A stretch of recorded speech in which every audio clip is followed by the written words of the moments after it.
The West Ham Massive are pleased to support Iron Supporting Food Banks. They are a group of West Ham fans and friends inspired by the work of other football food banks around the country. They collect food and cash donations for a Newham food bank in Beckton, who supplies 7 distribution centres in the borough 7 days a week and hand out several hundred 3-day emergency food packs every month to families in need. They are also working with other groups to improve conditions for vulnerable adults and children in the Newham community.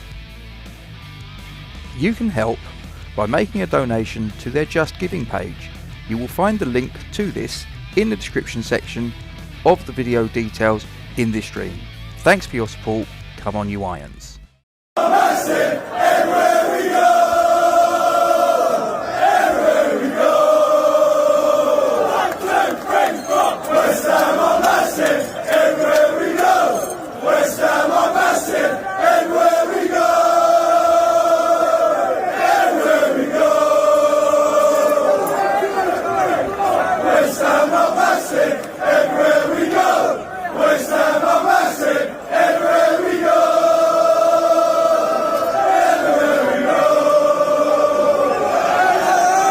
Hi everyone, welcome back to the West Ham Massive. Thanks for joining me. Please don't forget to drop a like on this stream, subscribe to the YouTube channel if you're new around here, hit the notification bell, click all, you'll be notified of any new content, and please also don't forget to put your comments in the section below. I want your involvement. So, yesterday it was reported that Michail Antonio pulled up with a hamstring injury about 18 minutes into the game. He was playing for Jamaica in the international break. It's now since come out that it may actually be a little bit more severe than we initially believed it to be. It turns out that Michail Antonio took to the pitch for Jamaica, full in the knowledge, along with the medical staff, that there was a knee ligament injury, a knee ligament issue of some description that was lurking in the background. And obviously, as he only lasted 18 minutes, I think it's fairly safe to say that that injury flared up quite badly during the course of that 18-minute spell on the pitch. So it may actually be that Michail Antonio, if it's a bad one, and this is the thing, we're still waiting for the prognosis and all the rest of it, but it may actually be that he could be out for 3 months now. So what I was saying yesterday, where if it was a hamstring injury, was it a strain, was it a tear, what grade of tear? If it was a tear, would we be talking about possibly a 6-week maximum prognosis? For a hamstring is normally what's said to be the case.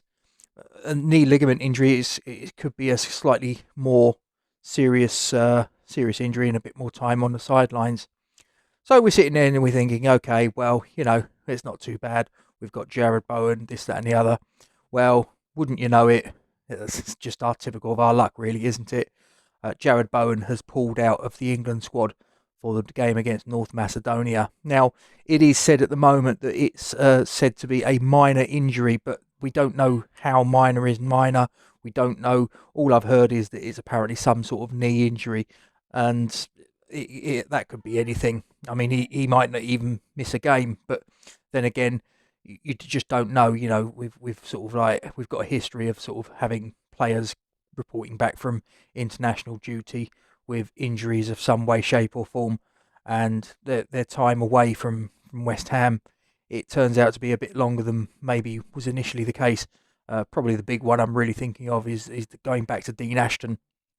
But anyway, so the question is now, does this present the opportunity that we've all been clamouring for, that Divine Mubama, is this finally his chance in the first team? Will David Moyes finally, now that these injuries have dropped into his lap, and if they turn out to be maybe more serious than we think at the moment, and we hope that neither of them are terribly serious, but if they are, maybe for a couple of weeks out, extended period for one of them, both of them, who knows, is that finally going to be Divine Mubama's chance in the first team, or is this possibly going to be more of the same? Is it going to be more of him persisting with Danny Ings, a piece of the jigsaw that doesn't fit? And even if he does give Divine Mubama the opportunity, do you think that that's going to be enough for Divine Mubama to maybe feel that his long-term future does actually still be at London Stadium? Or do you think that the damage has been done? I mean, put yourself in the young man's position. He was told in the summer that you're the next big thing. We think a lot of you. We're going to do this. We're going to do that. And he's barely got a kick in the first team. There have been opportunities. The game away at Villa, the game away at Brentford. Two very recent examples that I can think of straight off the bat where he could have had minutes on the pitch, and David Moyes, for reasons best known to himself, chose not to do so.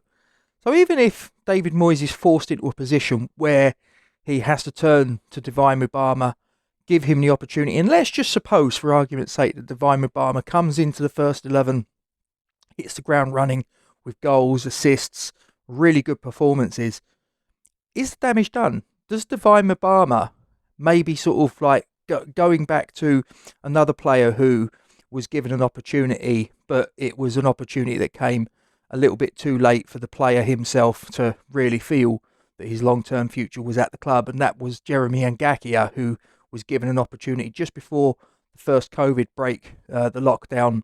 I think it was against Liverpool he got his opportunity, and it came again due to a bit of an injury crisis at right back. We had Ryan Fredericks, we had Pablo Zabaleta, we had Ben Johnson, who were all out with injuries or suspensions, and he was essentially the fourth choice right back, and he got his debut. He really shone, took the opportunity, but his contract was coming to an end, and he ended up leaving when that contract came to its conclusion.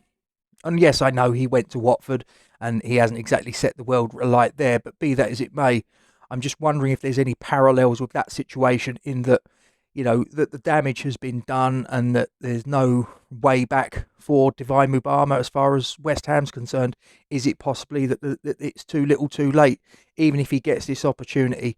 I hope not. I hope that Divine Mubama, number one, that he gets an opportunity. That's the first thing. And number two, I hope he grabs that opportunity with both hands and he's a success. And that number three, that he does, off of the back of that, feel that he can put pen to paper. But that's my hope. I might be alone in that. There might be some of you out there that agree with me. Either way, you've got a comment section below. Let me know what you're thinking. Is it too late? Is it going to be that Divine Mubama is even if he gets this opportunity, the damage is done and he's off down the road? Let me know what you're thinking. But guys, thank you very much for joining me. Don't forget, drop a like on the stream, subscribe to the YouTube channel if you're new around here, hit the bell notification and click all, and we will notify of any new content as and when it's uploaded to the channel. Thanks for watching, stay safe, come on you Irons.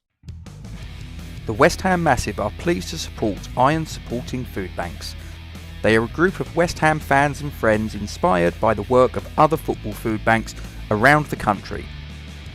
They collect food and cash donations for a Newham food bank in Beckton, who supplies 7 distribution centres in the borough 7 days a week and hand out several hundred 3-day emergency food packs every month to families in need. They are also working with other groups to improve conditions for vulnerable adults and children in the Newham community. You can help by making a donation to their Just Giving page. You will find the link to this in the description section of the video details in this stream. Thanks for your support. Come on you Irons.